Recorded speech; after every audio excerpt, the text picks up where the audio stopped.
దేశంలో పన్ను వ్యవస్థను పారదర్శకంగా మార్చడం కోసం ప్రభుత్వం కొన్ని కీలక మార్పులు చేసింది.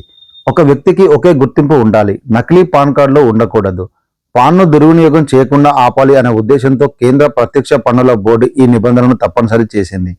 ఆధార్ మెట్రిక్ ఆధారంగా ఉండడం వల్ల పాన్ను ఆధార్తో లింక్ చేస్తే ఒకరి పేరుతో మరొకరు ఆర్థిక లావాదేవీలు చేయకుండా చాలా వరకు ఆగిపోతుంది. గతంలో ఆధార్ ఎన్రోల్మెంట్ ఐడి ఆధారంగా పాన్ కార్డు తీసుకున్న వారు తప్పనిసరిగా ఈ ఏడాది డిసెంబర్ 31లోగా ఆధార్తో పాన్ లింక్ చేసుకోవాలి. అలా చేయకపోతే జనవరి 1 నుంచి పాన్ కార్డు అనూహ్యంగా మారుతుంది, అంటే ఇన్యాక్టివ్గా మారుతుందన్నమాట. మిగతా పాన్ హోల్డర్లకు ఈ గడువు ఇప్పటికే 2023 జూన్తో ముగిసింది. అప్పటి నుంచి లింక్ చేయని పాన్లు పనిచేయకుండా కూడా ఆగిపోయాయి. అయితే ఇప్పటికీ 1000 పెనాల్టీ చెల్లించి లింక్ చేయించుకుంటే మళ్ళీ యాక్టివేట్ అవుతాయి.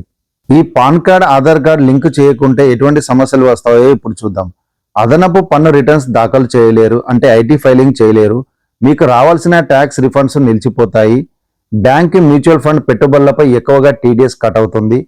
50,000కు పైగా ఆర్థిక లావాదేవీలు చేయలేరు. డీమ్యాట్ అకౌంట్, లోన్లు, క్రెడిట్ వంటి వాటిలో ఇబ్బందులు వస్తాయి. అంటే ఇది కేవలం పన్నుల విషయం మాత్రమే కాదు, ప్రతి సాధారణ పౌరుడి ఫైనాన్షియల్ లైఫ్కు సంబంధించిన అంశం కూడా.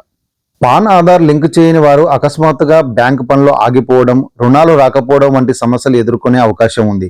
ముఖ్యంగా ఉద్యోగులు, చిన్న వ్యాపారులు, పెట్టుబడిదారులు ఎక్కువగా ఇబ్బంది పడతారు. అందుకే ప్రభుత్వం ముందుగానే హెచ్చరికలు జారీ చేస్తోంది. ఒకవేళ మీరు లింక్ చేయాలనుకుంటే పూర్తిగా ఆన్లైన్ ప్రాసెస్లోనే ఉంటుంది. ఇన్కమ్ ట్యాక్స్ డిపార్ట్మెంట్ అధికారిక వెబ్సైట్లోకి వెళ్ళి పాన్ ఆధార్ నంబర్లు నమోదు చేసి 1000 పెనాల్టీ చెల్లించి ప్రక్రియ పూర్తి చేయవలసి ఉంటుంది. ఆధార్ ఓటీపీ వెరిఫికేషన్ తర్వాత లింకింగ్ ప్రక్రియ పూర్తి అవుతుంది. ఇప్పటికే లింక్ అయిందో లేదో తెలుసుకోవాలనుకుంటే అదే వెబ్సైట్లో లింక్ ఆధార్ స్టేటస్ ఆప్షన్ ద్వారా పాన్ ఆధార్ స్టేటస్ చెక్ చేసుకోవచ్చు. లింక్ అయి ఉంటే స్పష్టంగా మెసేజ్ కనిపిస్తుంది, లేకపోతే పెండింగ్ స్టేటస్ చూపిస్తుంది. ఈ నిబంధన ప్రభుత్వానికి ట్యాక్స్ లీకేజీ తగ్గించేందుకు ఉపయోగపడుతుంది. మరోవైపు పౌరులకు కూడా దీర్ఘకాలంలో భద్రత, పారదర్శకత కలుగుతుంది. కానీ ఆలస్యం చేస్తే మాత్రం సాధారణ మనిషి రోజువారీ ఆర్థిక అవసరాలు ఆగిపోతాయి. అందుకే ఇంకా లింక్ చేయని వారు వెంటనే చేసుకోవడం చాలా ముఖ్యం.